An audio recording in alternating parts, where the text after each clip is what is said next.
Goodie po sa lahat at welcome to my channel Artistang Chikat. Ngayon, alamin natin kung paano ginulat ni Alby Casino ang publiko. Pero bago yan, please like, share, and hit the subscribe button and notification bell para sa mga hindi pa nakapag-subscribe. Thank you po! Ginulat ng aktor na si Alby Casino, 31 years old ang publiko, na ibinalita niya isa na siyang ama.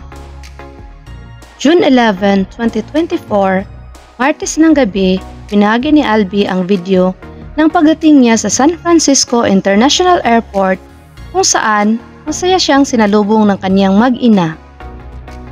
Makikitang very excited si Alby nang halikan niya sa lobby ang kaniyang non-showbiz girlfriend na si Michelina, 27 years old, karga-karga ang kanilang baby boy.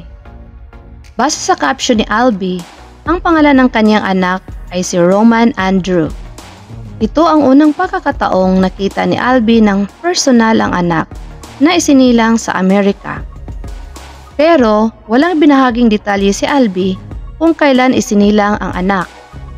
Ito ang unang pagkakataong nalaman ng publiko na isa na palang ama si Alby. Ngunit base sa komento ng kanyang celebrity friends ay matagal na nila itong alam.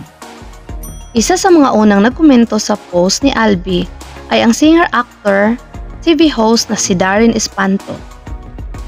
Nagpahayag rin ng pagbati sina Rofa Gutierrez, Alexa Ilacad, Alex Castro, Rujun Cruz. Masaya rin para kay Alby sina Diego Loizaga at Dennis Laurel.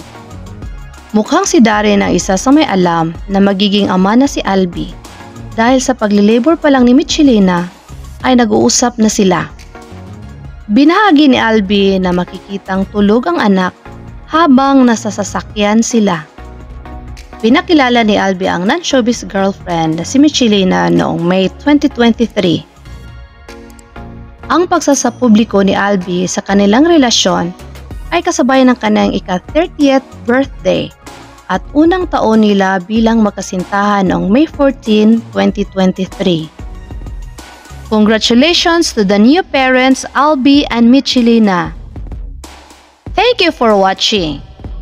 Please don't forget to like, share, and hit the subscribe button and notification bell para sa mga hindi pa nakapag-subscribe. God bless you all.